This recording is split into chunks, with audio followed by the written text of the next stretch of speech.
মফস্বল থেকে শহরের মানুষ, প্রত্যেকটা সেক্টরের মানুষ সরকারি স্বাস্থ্য ব্যবস্থা তারা বিনামূল্যে পাবে। সরকারি কর্মচারীদের কেন্দ্রীয় সময়ে দিয়ে দেওয়ার গল্প বারবার শুনিয়েছিলেন 2011 সালের আগে।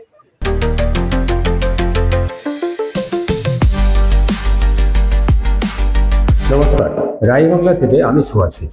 আজকে বিধানসভার অধিবেশনের শেষে নওশাদ সিদ্দিকী সাংবাদিকদের প্রশ্নের উত্তরে তিনি কতগুলো জবাব দিয়েছেন। উত্তরে তিনি বলেছেন পশ্চিমবাংলার জন্য তিনি কি করতে চান। একজন সাধারণভাবে চলা মানুষ নওশাদ সিদ্দিকী, তিনি পারতেন তো তার যা ঐশ্বর্য, তার যা লেখাপড়া, তার যা ক্ষমতা, তিনি রাজনীতিতে না এসে কোনো একটা সুস্থ বা তার পীরের যে বংশ পরম্পরা জায়গা আছে সেখানে তিনি তার রাজত্ব বা রাজ্যপাট চালাতে পারতেন। তা না করে তিনি ধর্মের বেড়া ভেঙে তিনি আপনাদের জন্য আপনাদের কাছে এসেছেন এবং তার কতগুলো পজিটিভ দিক হলো তিনি যতই তাকে ধর্মের, তিনি হয়তো প্রকৃতপক্ষে নিজে ধর্ম থেকে বেরোতে পারেননি, এটা যেমন একটা ব্যাপার, তিনি বেরোবেন কি বেরোবেন না তাও তার ব্যক্তিগত ব্যাপার, কিন্তু রাজনীতিতে এখনো পর্যন্ত তিনি ধর্মের কথা বলেননি। তিনি সমন্বয়ের কথা বলেছেন, তিনি যৌথ হিন্দু মুসলমান ভাই ভাইয়ের কথা বলেছেন, একসাথে চলার কথা বলেছেন। কখনো তিনি বিদ্রোহে হিন্দু মুসলিমকে উস্কে দেননি। সরকারে থাকলে কি কি করতে পারেন তার একটা ছোট খসড়া দিয়েছেন। আমি সেই ভিডিওগুলো আপনাদের সামনে দেখাচ্ছি, আপনারা দেখতে থাকুন। তার যে প্রেস মিট তিনি কি বলেছেন দেখতে থাকুন আপনারা। এই বাজেটে যে কোনো নির্দিষ্ট দিশা আপনারা দেখতে পেয়েছেন, 500, 1000, 1500 এই ভাতাতেই সীমাবদ্ধ করে রাখা হবে। পশ্চিমবাংলার বেকার কর্মসংস্থান তৈরি হবে, ইন্ডাস্ট্রি তৈরি হবে। শিক্ষা ব্যবস্থা যেভাবে ক্রমশ ধ্বংসের দিকে ধাবিত হচ্ছে সেটাকে রুখে অত্যাধুনিক মানে সরকারি শিক্ষা ব্যবস্থা হবে, তার কোনো দিশা নেই। স্বাস্থ্য ব্যবস্থা শুধুমাত্র একটা স্বাস্থ্যসাথী কার্ডের উপরে দাঁড় করিয়ে রেখে দিয়েছে, এটার থেকে বার করে নিয়েছে মফস্বল থেকে শহরের মানুষ, প্রত্যেকটা সেক্টরের মানুষ সরকারি স্বাস্থ্য ব্যবস্থা তারা বিনামূল্যে পাবে। এবং সাথে সাথে সরকারি কর্মচারীদের কেন্দ্রীয় সময়ে দিয়ে দেওয়ার গল্প বারবার শুনিয়েছিলেন 2011 সালের আগে। এবারও আমরা দেখলাম সরকারি কর্মচারীদের তাদের হকের প্রাপ্য দিয়ে মাত্র 4% তারা বাড়িয়েছে। মানে এখানেও সেখানে শুধুমাত্র চমক দিয়ে, ভোটের জন্য চমক দিয়ে বেকার যুবকদের 21 থেকে 40 বছর বয়স তাদের জন্য মাসে 1500 টাকার ব্যবস্থা তাও একটা নির্দিষ্ট টাইমে করতে করবে।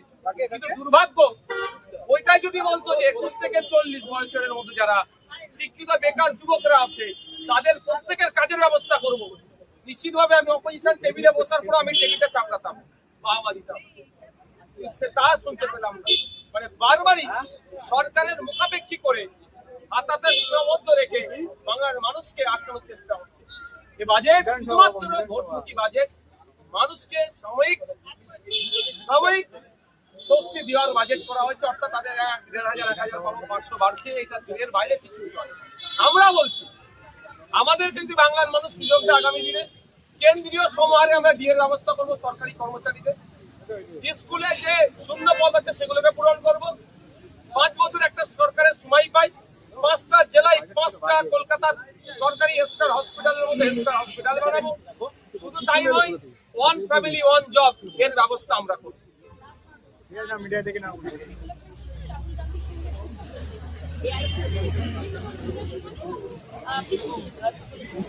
একলা লড়াই করা বলবেন, এই সিদ্ধান্ত করা নিয়েছে আপনাদের সঙ্গে বামেদের আসন সংখ্যা নিয়ে কথা হচ্ছে, আপনারা কি সিদ্ধান্ত বাড়াবেন? দেখো একটা কথা বলি, আমাদের যে জায়গায় সংগঠন আছে সেই সংগঠনকে সামনে রেখে আমরা প্রথমে একটা সিটের লিস্ট পাঠিয়েছিলাম, তার পরবর্তীতে আমরা সিটের লিস্ট অনেক কমিয়েছি। এবার জাতীয় কংগ্রেস এই জোটে থাকবে না বলে আমি আপনার মুখ থেকে শুনতে পাবো।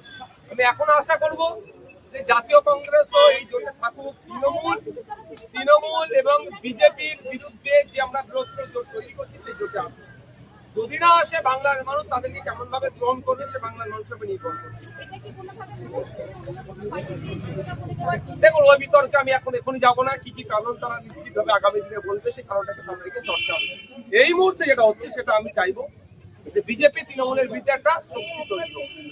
কেউ যদি না থাকে জোর করে তাকে তো রাখাটাও অনুচিত হবে বলে মনে না, এই বিষয়টাও তো আসছে। দেখুন, আমাদের সাথে রাজনৈতিক সম্পর্ক, আমরা বাংলার মানুষের সাথে এই সম্পর্কটা তৈরি করেছি। আমরা চাই বাংলার মানুষ যেভাবে বিভিন্ন অত্যাচার অনাচারের সম্মুখীন হচ্ছে তার থেকে পরিত্রাণ দিতে হবে। আজকেই দেখুন যে বাজেট পেশ হয়েছে, এটা বাজেটটা কি বাংলার মানুষের কি দিশা দেখিয়েছে? এই দিশাহীন অবস্থায় বাংলার মানুষ ঘুরছে, একটা দিশা দেখাতে হবে। সরকারি কর্মচারীদের তাদের হকের ডিএ থেকে শুরু করে শূন্যপদ পূরণ থেকে শুরু করে স্কুলের শিক্ষক, হসপিটালের ডক্টর, মেডিসিন থেকে শুরু করে মানুষের গড় ইনকাম বাড়ে কিভাবে তার আমরা লক্ষ্য নিয়ে একটা ঐক্যবদ্ধভাবে লড়াই নামতে চাইছি।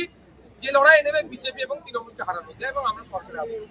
তাতে জাতীয় কংগ্রেস যদি সাথ দেয় লড়াইটা একটু সহজ হবে, আর না হলে জাতীয় কংগ্রেসের সাথ দিলে লড়াইটা একটু কষ্টকর হবে, কিন্তু লড়াই আমরা জিততে হবে আমাদের। দেখুন, এটা তো শুভঙ্কর বাবু ডিসিশনটা নিচ্ছে না, এআইসিসি নিচ্ছে। সেখানে মল্লিকার্জুন খার্গে স্যারের মতো মানুষজন আছে, রাহুল গান্ধীজিরা আছেন, আরো যারা আছেন তারা নিয়েছে।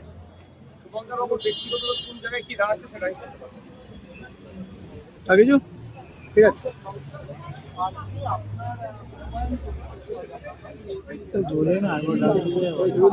শুভেন্দু আসছে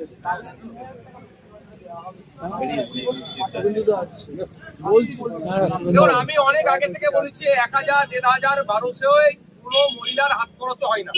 আজকের ডেটে যেভাবে মূল্যবৃদ্ধি বাড়ছে, আমরা চাই 5000 করে কমসে কম হাতে দেওয়া হোক। তার পরিবর্তে কিন্তু রাজ্য কাজও বুঝে নি, শুধুমাত্র অন সাইড নয়, বোথ সাইড ইন্টারেস্ট থাকুক, মিউচুয়াল ইন্টারেস্ট থাকুক, এটা আমরা চাই। আমি 5000-এর পক্ষে, তার পরিবর্তে রাষ্ট্র কাজ বুঝে নিচ্ছে। এটাও কিন্তু অ্যাড করবেন।